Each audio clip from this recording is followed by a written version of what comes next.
هم أجمعين أما بعد فأعوذ بالله من الشيطان الرجيم بسم الله الرحمن الرحيم كل نفس ذائقة الموت صدق الله مولانا العظيم وصدق رسوله النبي الأمين الكريم ونحن على ذلك من الشاهدين والشاكرين والحمد لله رب العالمين فرش مخمل میں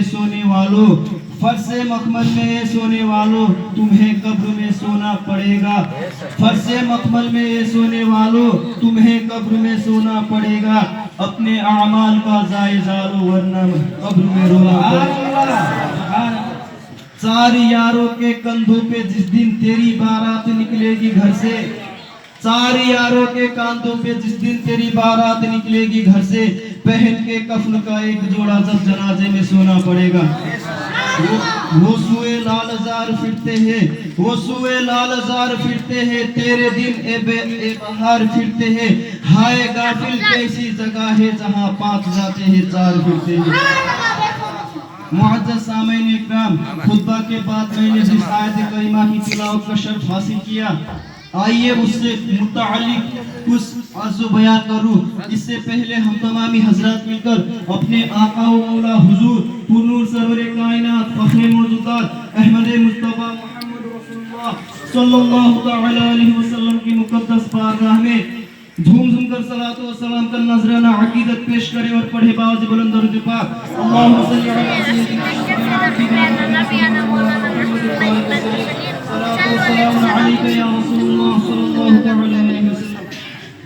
معزز سامعین اکرام عنوان مذکورہ پر کچھ لفظ شاعری سے نعت پاک کے چند اشعار پہ سے خدمت و ملاحظہ کریں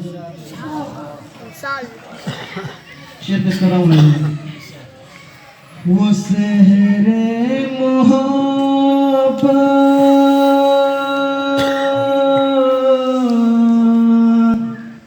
وہ شہر محبت جہاں مصطفیٰ ہے وہ شہر محبت جہاں مصطفیٰ ہے وہی گھر بنانے کو دل چاہتا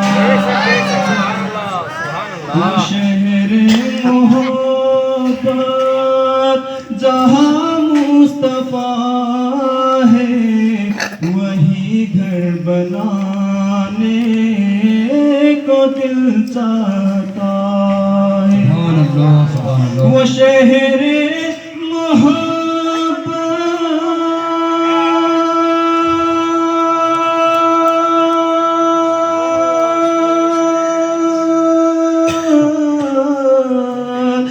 شہر محبت جہاں مصطفیٰ ہے وہی گھر بنانے کو دل چاہتا ہے وہ سونے سے کنکر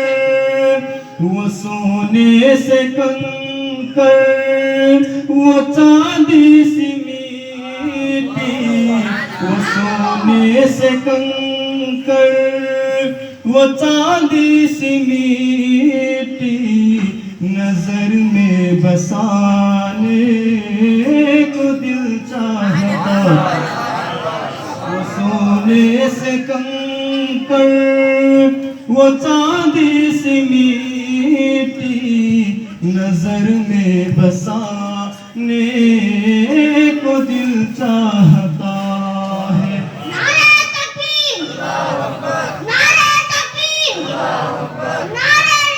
یا رسول اللہ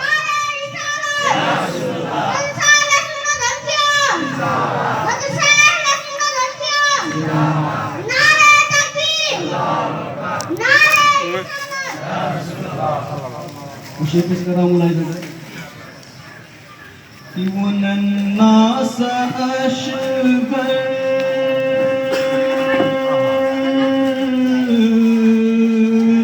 والناس اشبر وہ ایڑی رگڑ کر یہی کہہ رہا ہے وہ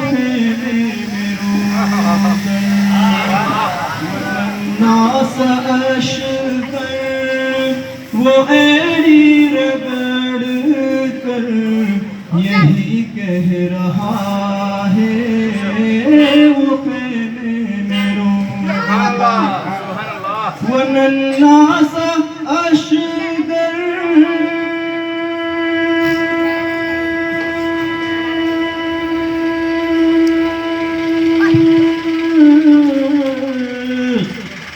الناس أصغر وإیڑی رگڑ کر یہی کہہ رہا ہے وہ خیمے میں رو کر کہ اے بابا میں پانی کا، اے بابا میں پانی کا پیاسا نہیں ہوں، میرا سر کٹانے کو دل چاہتا ہے، اے بابا میں پانی کا پیاسا نہیں ہوں، مجھے سر کٹانے کو دل چاہتا ہے۔ کافی شعر کس طرح ملازم ہے۔ ستاروں سے یہ چاند کہتا ہے ہر دم، ستاروں سے یہ چاند کہتا ہے ہر دم، تمہیں کیا بتائے وہ ٹوٹنے کا عالم۔ ستاروں سے یہ چاند کہتا ہے ہر دم، تمہیں کیا بتائے وہ ٹوٹنے کا عالم۔ ستاروں سے یہ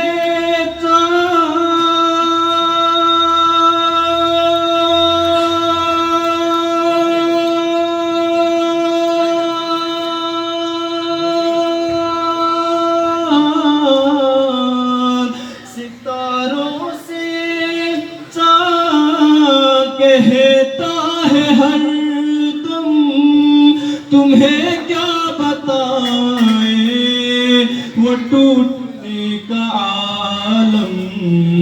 ارے اشارے میں آقا کے، اشارے میں آقا کے اتنا مزہ تھا، اشاروں میں آقا کے اتنا مزہ تھا کہ پھر ٹوٹ جانے کا دل چاہتا۔ اشاروں میں آقا کے اتنا مزہ تھا کہ پھر ٹوٹ جانے کو دل چاہتا۔ سبحان اللہ۔ درود پاک پڑھیے۔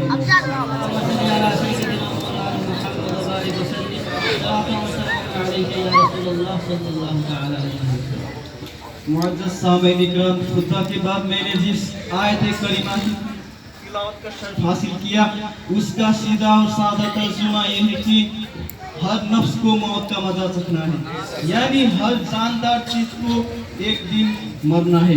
آئیے اس سے متعلق کچھ بیان کرنا چاہتا ہوں۔ حالانکہ ڈاکٹر اقبال بہت پیاری بات کہتے ہیں۔ ایک بہت بڑا مفکر تھا جسے دنیا ڈاکٹر اقبال کے نام سے جانتی ہے۔ ڈاکٹر اقبال نے ایک تصور پیش کیا حدیث پاک کی روشنی میں۔ اقبال فرماتے ہیں کہ جب انسان دنیا سے جانے لگتا ہے یعنی مرنے لگتا ہے تو لوگ اس کے سرانے بیٹھ کر قرآن شریف کی تلاوت کرتے ہیں، سورہ یاسین کی تلاوت کرتے ہیں، سورہ رحم کی تلاوت کرتے ہیں، سورہ ملک کی تلاوت کرتے ہیں۔ یہی صورتیں پڑھی جاتی ہے مرنے والے کے قریب بیٹھ کر۔ کس لیے پڑھتے ہیں؟ اس لیے پڑھتے ہیں کہ مرنے والے کو موت کو ایسی تکلیف ہوتی ہے کہ اس سے بڑی مشکل نہ اس پر دنیا میں کبھی آئی ہو، نہ اس کے بعد اس پر اتنی بڑی مصیبت آئے گی۔ دنیا کی کوئی مشکل موت کے برابر نہیں، دنیا کی کوئی طاقت موت کے برابر نہیں۔ بہت دھیان سے سننا، اقبال نے جو صفحہ بیان فرمایا قرآن پاک کی عظمت کے، قرآن پاک کی تلاوت کی برکت سے ہر مسلمان اپنے دل हर मुसलमान ये डॉक्टर इकबाल की बात को अपने दिमाग में बसाए, अपने मन में बसाए, कुरान की अजमत को समझने की कोशिश करे। मेरे प्यारे आका सल्लल्लाहु तआला अलैहि वसल्लम के प्यारे दीवानों, मौत की तकलीफ क्या है, मौत की मुश्किल क्या है, आइए थोड़ी सी हल्की सी तकलीफ आप मुझसे भी समाप्त कीजिए। मेरे प्यारे आका सल्लल्लाहु तआला अलैहि वसल्लम के प्यारे दीवानों, जब इंसान को मौत की तकलीफ होती है तो उस वक्त उसके जिस्म के अंदर जितने बाल है, हर बाल के अंदर उसकी रूह अटकी हुई है, हर बाल के अंदर उसकी रूह मौजूद है। जब इंसान को मौत की तकलीफ आती है तो फरिश्ते उसकी रूह खींच कर निकालते हैं। बरसों का साथ है जिस्म और रूह का, बरसों का साथ है, बरसों का ताल्लुक है जिस्म और रूह का। रूह निकलना नहीं चाहती है और फरिश्ते उसको खींच कर निकालते हैं। मेरे प्यारे आका गैब नबी सल्लल्लाहु तआला अलैहि वसल्लम ने मौत की मंजर कसी यूं फरमाई जैसे किसी मखमली कपड़े को किसी कांटेदार दरख्त पर टांग दिया जाए और उस कपड़े के अंदर कांटे चुभ जाए और उस कपड़े को किसी इंसान उसको झुंझोर कर खींच ले तो किस तरह उस कपड़े के तार बिखर जाएंगे। इस तरह ही जब इंसान की रूह निकाली जाती है, इससे भी कहीं ज्यादा तकलीफ उस वक्त इंसान को होती है। एक जिंदा बकरी की खाल अगर उधेड़ी जाए तो उसको उस वक्त इतनी तकलीफ नहीं होती जितनी तकलीफ इंसान को मौत के वक्त होती है। तलवार की 313 ज़रबे यानी 3 से 300 करके अगर किसी एक इंसान को एक ही साथ मार दे तो उस वक्त उस इंसान को उतनी तकलीफ नहीं होती जितनी तकलीफ इंसान को मौत के वक्त होती है। अब जरा सोचो तो सही, जब इंसान को जुकाम हो जाए और उसकी नाक बंद हो जाए तो उस वक्त सांस लेने में कितनी तकलीफ होती है, आखिर में आकर रूह हलक के अंदर अटक जाती है और सांस लेने में तकलीफ होती है। अल्लाह तबारक व तआला अगर इंसान की हाथों की ताकत को ना छीन ले, अल्लाह तबारक व तआला अगर इंसान की पैरों की ताकत को ना छीन ले, अल्लाह तबारक व तआला अगर इंसान की आवाज को ना छीन ले, अल्लाह तबारक व तआला अगर इंसान की जिस्म की ताकत व कुव्वत को ना छीन ले तो वो इंसान पागलों की तरह जंगलों में भागे और जंगलों में जा करके ऐसे चीखे, ऐसे चिल्लाए कि उसके चीखने और चिल्लाने की आवाज से दूसरे इंसान के कलेजे फट जाए। लेकिन अल्लाह तबारक व तआला की हिकमत को देखो, अल्लाह तबारक व तआला मौत आने से पहले इंसान की हाथों की ताकत को छीन लेता है, इंसान की आवाज को छीन लेता है, इंसान की जिस्म की ताकत व कुव्वत को छीन लेता है, इसलिए कि इंसान को मौत के वक्त इंसान ना चिल्लाए, ना चीखे और हाथ पैर ना मारे। मरने वाले से पूछो कि मौत की तकलीफ क्या है, फरमाया गया अगर मरने वाला जिंदा होकर के दूसरे लोगों को मौत की तकलीफ बता दे तो दुनिया के लोग अच्छी ग़िज़ाएं खाना भूल जाए, अच्छे कपड़े पहनना भूल जाए। फरमाया गया नबी सल्लल्लाहु तआला अलैहि वसल्लम ने कि अगर मौत की तकलीफ के बारे में जानवरों को बता दी जाए तो दुनिया का कोई जानवर गोश्त वाला नहीं होता, तो कोई दुनिया का जानवर तुम्हें गोश्त खाने को नहीं मिलता, यानी कोई जानवर गोश्त वाला होता ही नहीं बल्कि उसकी हड्डी उसकी चमड़े से लग जाते। मेरे करीम आका सल्लल्लाहु तआला अलैहि वसल्लम ने इरशाद फरमाया कि अगर मौत की तकलीफ मौत के वक्त जिस इंसान पर होती है, अगर उस तकलीफ के बारे में अगर इंसान को बता दिया जाए तो इंसान जमीन पर इस तरफ निकले जैसे पानी के अंदर नमक घुसता हो। सुभान अल्लाह। अगर ये बात कोई लीडर कहता तो हम उसका मजाक उड़ा सकते थे, अगर ये बात कोई आलिम कहता तो हम उस पर तामील कर सकते थे, अगर ये बात कोई खतीब कहता तो हम उसे कहते कि खिताब इतना दोस्त दिखा रहा है। लेकिन ये बात उस प्यारे आका गैब नबी सल्लल्लाहु तआला अलैहि वसल्लम ने कही है जो अपनी मर्जी के खिलाफ कलाम करते ही नहीं, जवान उनकी होती है लेकिन कलाम खुदावंद की होती है। मुअज़्ज़ज़ सामीन इकराम, हज़रत ईसा अलैहिस्सलाम को अल्लाह तबारक व तआला ने मुर्दे जिंदा करने की मुअज़्ज़ज़ा अता फरमाई है, ये आप जानते हैं। हज़रत ईसा अलैहिस्सलाम मुर्दों को जिंदा करते थे। एक मर्तबा हज़रत ईसा अलैहिस्सलाम ने अपने दिल में सोचा कि जब मैं दूसरे मुर्दों को जिंदा कर सकता हूँ तो क्यों ना आज मैं अपनी माँ मरियम को जिंदा करूं। ये सोचकर वो अपनी माँ के कब्र पर गए और जाकर के कहा कि ये अम्मी, मैं आपको जिंदा करना चाहता हूँ। तो कब्र से हजरत मरियम ने कहा कि ये बेटे, तू मुझे जिंदा मत करना। हजरत ईसा अलैहिस्सलाम ने कहा क्यों अम्मी, मैं आपको जिंदा क्यों ना करूं। तो हजरत मरियम ने कहा कि ये बेटे, तू मुझे जिंदा तो करेगा, लेकिन जिंदा करने के बाद मुझे फिर से मौत का मजा चखना है। जिस वक्त मुझे मौत हुई थी, मौत की मुसीबत में जिस वक्त उठाई थी, और अब दोबारा मुझे उस मुसीबत को उठाने की मुझ में ताकत नहीं है। अरे मैं बयान किस मरियम का कर रहा हूँ, अरे मैं जिक्र किस मरियम का कर रहा हूँ, वो मरियम जिसके बारे में अल्लाह तबारक व तआला ने खुद कुरान शरीफ में कहा है कि ए मरियम, हमने आपको चुन लिया। मैं उन खवातीनों का जिक्र नहीं कर रहा हूँ जो नमाजों से कोसों दूर भागते हैं। मैं उन खवातीन का जिक्र नहीं कर रहा हूँ जो रोजों से कोसों दूर भागते हैं। मैं उन खवातीन का जिक्र नहीं कर रहा हूँ जो 4 लोग मिलकर इकट्ठा होकर एक दूसरे की चुगली और बुराई करने पर मुकर्रर रहते हैं। मैं उन खवातीन की बात नहीं कर रहा हूँ जो अपनी पूरा दिन पूरी रात सीरियल देखने पर बिताते हैं। मैं उन खवातीन की बात नहीं कर रहा हूँ। मैं तो बात उस मरियम की कर रहा हूँ जिसकी शान में अल्लाह तबारक व तआला ने कुरान शरीफ में सूरह मरियम नाज़िल फरमाई, जिसकी शान में अल्लाह तबारक व तआला ने जिसका जिक्र सूरह आल इमरान में फरमाया, जिसका जिक्र अल्लाह तबारक व तआला ने जगह जगह फरमाई।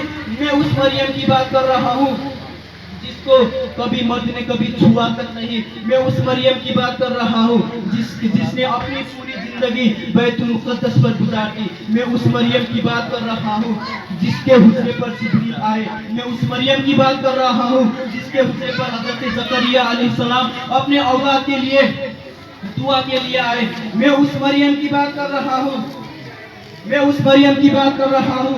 वो मरियम अपने बेटे ईसा से कहती है कि ये मेरे बेटा ईसा, तू मुझे जिंदा मत कर। तू मुझे जिंदा तो करेगा, लेकिन जिंदा करने के बाद मुझे फिर मौत आएगी। मौत की तकलीफ जो मैं बर्दाश्त कर चुकी हूँ, दोबारा उस तकलीफ को सहने की मुझ में हिम्मत नहीं है। अब जरा सोचिए, उस मरियम का हाल ये है तो हम और आपका हाल क्या होगा।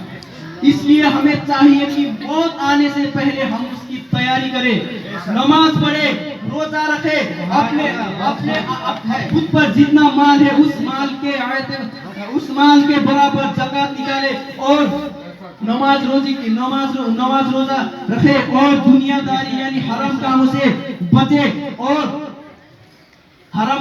बचे इंशाअल्लाह। अब पता ये चला कि आखिर में जाकर हमें एक दिन मरना है, जैसे भी करके एक दिन मरना है, इस दुनिया को छोड़ करके जाना है। ऐसी मुसीबत से गुजरना है, ना वो वक्त हमें दुनिया की कोई दवा काम आएगी, ना उस वक्त हमें दुनिया की ऐसी की ठंडक हमें करार देगी। हमें ऐसी मुसीबत से गुजरना है जिस वक्त ना हमें पंखे की ठंडक करार देगी। हमें ऐसी मुसीबत से गुजरना है जिस वक्त पानी भी उस वक्त हमारी प्यास नहीं मिटा सकती। हमें ऐसी मुसीबत से गुजरना है। मुअज़्ज़ज़ सामईन इकराम, जो मैं बयान कर रहा हूँ ये मौत नहीं है, ये तो सिर्फ मौत जिस वक्त निकाली जाती है, जब मौत का वक्त आता है तो इंसान को कितनी तकलीफ होती है, ये मैं बयान कर रहा हूँ। और हालांकि मौत के बारे में तो उसी इंसान को मालूम होगा कि जो मर चुका है। ये तो सिर्फ समझने और समझाने की बात है। जैसे एक फल है, उस फल की लज्जत और मिठास वही आदमी बयान कर सकता है जिसने वो फल को खाया हो। वो फल को नहीं खाया हुआ आदमी कैसे कह सकता है कि ये फल मीठा है या खट्टा है। मेरे आका हुजूर सल्लल्लाहु ताला अलैहि वसल्लम ने इरशाद फरमाया कि कयामत के दिन मुर्दे जब अपनी कब्र से उठेंगे, चाहे वो 1000 साल पहले इंतकाल फरमाए हुए हो, चाहे वो 2000 साल पहले इंतकाल फरमाए हुए हो, चाहे वो 5000 साल पहले इंतकाल फरमाए हुए हो, मौत के वक्त उसको कितनी तकलीफ हुई थी, जितनी तकलीफ हुई थी उसका दर्द उस वक्त भी वो अपने जिस्म में महसूस करेगा। अब सुनो कुरान की अज़मत। मेरे आका गैब नबी सल्लल्लाहु ताला अलैहि वसल्लम ने इरशाद फरमाया, अगर तुम में से कोई चाहता है कि अपने मरने वाले के तकलीफ में कमी हो, अगर तुम्हारी ये तमन्ना है कि तुम अपने मरने वाले के मुश्किल में आसान करना चाहते हो, तो मरने वाले के करीब बैठकर, मरने वाले के सिराने बैठकर कुरान शरीफ की तिलावत करो, बिलखुसूस सूरह यासीन की तिलावत करो। अगर तुम मरने वाले के करीब बैठकर सूरह यासीन की तिलावत करोगे तो अल्लाह तबारक व तआला तुम्हारे मरने वाले की तकलीफ और मुसीबत को आसान कर देगा और हल्की कर देगा। अब डॉक्टर इकबाल क्या कहते हैं, मुलाहिजा करें, ए मरने वाले के करीब बैठकर कुरान शरीफ पढ़ने वालों, तुमने कुरान से मरना सीखा, तुम कुरान से जिंदगी क्यों नहीं सीखते? जिस कुरान पढ़ने से, जिस कुरान की तिलावत करने से तुम्हारे मरने वाले की तकलीफ में कमी हो जाए या परेशानी हल्की हो जाए, क्या उस कुरान की तिलावत की बरकत से जिंदगी की मुसीबत हल नहीं हो सकती? बिल्कुल हो सकती है। हमें पता ये चला कि मौत के वक्त जितनी तकलीफ होती है उससे बढ़कर दुनिया की तकलीफ नहीं है। अल्लाह तबारक व तआला की बारगाह में दुआ है कि पाक परवरदिगार आलम मुझसे बोलने में अगर किसी किस्म की उनके गलती हो गई हो तो अपने प्यारे महबूब हुजूर सल्लल्लाहु ताला अलैहि वसल्लम के सदके तो फिर मेरी गलतियों को माफ फरमाकर मेरी तकरीर को अपनी बारगाह में कबूल मंजूर फरमाए। आमीन आमीन आमीन। व आखिर दाअवाना अल्हम्दुलिल्लाहि रब्बिल आलमीन।